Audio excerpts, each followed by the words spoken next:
औज़ुबिल्लाहि मिनश्शैतानिर्रजीम बिस्मिल्लाहिर्रहमानिर्रहीम। दोस्तों, civil 3D के एक नए लेक्चर में आप सबको खुशामदीद। आज हम समझेंगे कि सरफेस क्या है, सरफेस का सिविल 3D में क्या इस्तेमाल है और सरफेस कैसे बनाई जाती है, किस तरीके से सरफेस को हम बना सकते हैं, कितने टाइप के तरीके हैं हमारे पास सरफेस को बनाने के लिए। ठीक है, और सबसे पहले मैं आपको दिखा देता हूँ कि मेरे पास अब दो किस्म का डाटा पड़ा हुआ है। एक तो मेरे पास NGL डाटा पड़ा हुआ है, देन NGL के ऊपर कुछ हमारा स्टॉक पड़ा हुआ है जिसको मेरे सर्वेयर ने एज बिल्ट डाटा उठाया। सबसे पहले तो मैं इस NGL डाटा को इंपोर्ट करूंगा।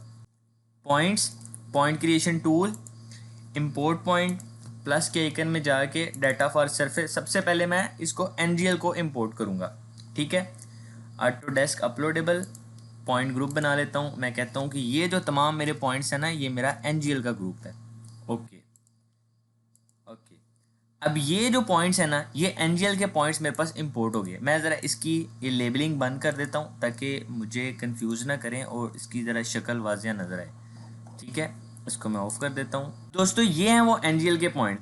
सबसे पहले मैं सरफेस में जाऊँगा, क्रिएट सरफेस बनाऊँगा। सरफेस का जो मैं इसको नाम दूंगा, मैं कहूँगा ये मेरी NGL की सरफेस है। ठीक है, ओके। देन मेरी सरफेस क्रिएट होगी है यहाँ पे, सरफेस NGL। देन मैं प्लस के आइकन पे क्लिक करूंगा, इसकी डेफिनेशंस में जाऊंगा। अब वो मुझसे पूछ रहा है कि आप सरफेस जो आपने क्रिएट की है, इसको डाटा डेफिनेशन किस चीज़ की आप देना चाहते हैं। बाउंड्री लाइन है आपके पास ब्रेक लाइन है, कंटोर्स हैं, आपके पास पॉइंट ग्रुप्स हैं। अभी फिलहाल मेरे पास पॉइंट्स ग्रुप है। पॉइंट ग्रुप को पे राइट क्लिक करके मैं ऐड करूंगा। अब ये मेरे पास NGL का पॉइंट ग्रुप था, इसके ऊपर मैं अप्लाई करूंगा, ओके कर दूंगा। अब ये उसने NGL के जितने पॉइंट्स थे ना, उनके ऊपर एक सरफेस क्रिएट कर दी है। अब बज़ाहिर तो मुझे ये प्लेन नज़र आ रही है, मुझे नहीं पता कि ये सरफेस मेरा कहाँ से लेवल अप है, कहाँ से लेवल डाउन है। अगर मैं अपने लेवल्स की एलिवेशन ऑन करके देखूंगा तो मुझे पता चल सकता है कि इधर मेरा लेवल ज़्यादा है, इधर मेरा लेवल कम है। लेकिन अगर मैं एलिवेशन ऑन नहीं करता, डायरेक्टली मैं देखना चाहता हूँ एज पर साइड जैसे नज़र आ रही हो, मैं वैसे देखना चाहूँ, तो इस पूरी सरफेस को आपने सिलेक्ट करना है, राइट क्लिक करना है, ऑब्जेक्ट व्यूअर पे जाना है। ठीक है, ऑब्जेक्ट व्यूअर पे जब आप जाएंगे तो थोड़ा सा आपने क्लिक करके माउस को अप डाउन करके देखना है कि ये देखें बिल्कुल एज ए साइड पे आपकी सरफेस ऐसे पड़ी है। यहाँ से थोड़ा डाउन है, यहाँ से अप है, यहाँ से अप है, यहाँ से डाउन आ गया, थोड़ा अप, थोड़ा। ये आपकी एज पर साइड NGL डाटा, NGL आपका एज पर साइड ऐसे नज़र आ रहा है। ठीक है, तो NGL सरफेस तो हमने बना ली। अब इसी सरफेस के ऊपर हमने अपना जो एज बिल्ड का स्टॉक पड़ा हुआ है उसकी सरफेस बनानी है। तो उसके लिए हम दोबारा पॉइंट्स में जाएंगे, point creation tools, import point, plus के आइकन में जाके मैं अपनी जो एज बिल्ड डाटा जो मेरे NGL के ऊपर जो स्टॉक पड़ा हुआ है उस डाटे को इंपोर्ट करूंगा। इसका मैं ग्रुप बना लूँगा, ऑटोडेस्क अपलोडेबल। इसके ग्रुप का नाम मैं दूंगा, इसको दूंगा एज बिल्ड। ओके, ठीक है। अब इस NGL की सरफेस के ऊपर मैं अपना एज बिल्ड का डाटा इंपोर्ट कर रहा हूँ। देन अगेन मैं एक नई सरफेस बनाऊंगा, क्रिएट सरफेस। पहले मैंने सरफेस बनाई है NGL की, अब मैं सरफेस बनाऊंगा एज बिल्ड की, जो कि मेरे एज बिल्ड के पॉइंट्स के ऊपर सरफेस बन रही है।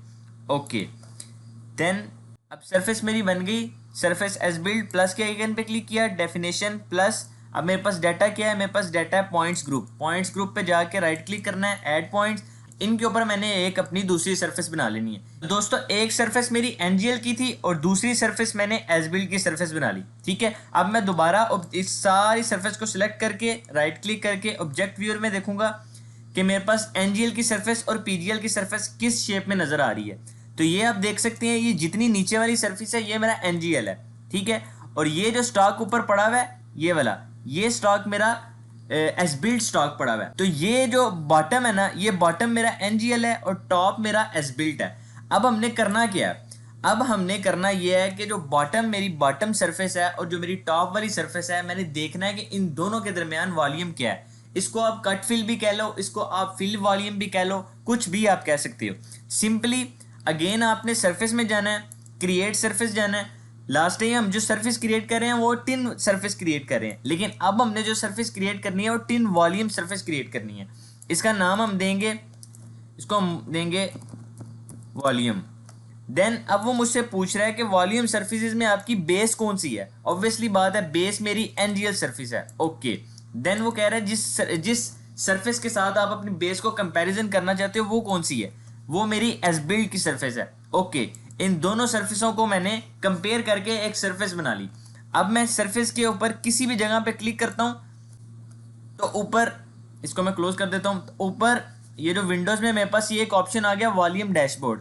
वॉल्यूम डैशबोर्ड पे क्लिक करना है, देन इस प्लस के आइकन को क्लिक करना है और ये जो वॉल्यूम जो मैंने कैलकुलेट किया था अपनी एनजीएल सरफेस और अपनी एज बिल्ड सरफेस के दरमियान कितना वॉल्यूम है, वो जो मैंने सरफेस क्रिएट की थी वो मेरी यहाँ पे आ गई है। यहाँ से मैं पिक वॉल्यूम पे ओके करूँगा। अब ये जो वॉल्यूम आया ना मेरे पास, ये टोटल मेरे पास जो 2 डायमेंशन वाला एरिया है वो मेरे पास 399.82 मेरे पास एरिया है। जो मेरे पास फीलिंग आ रही है वो 719 आ रही है।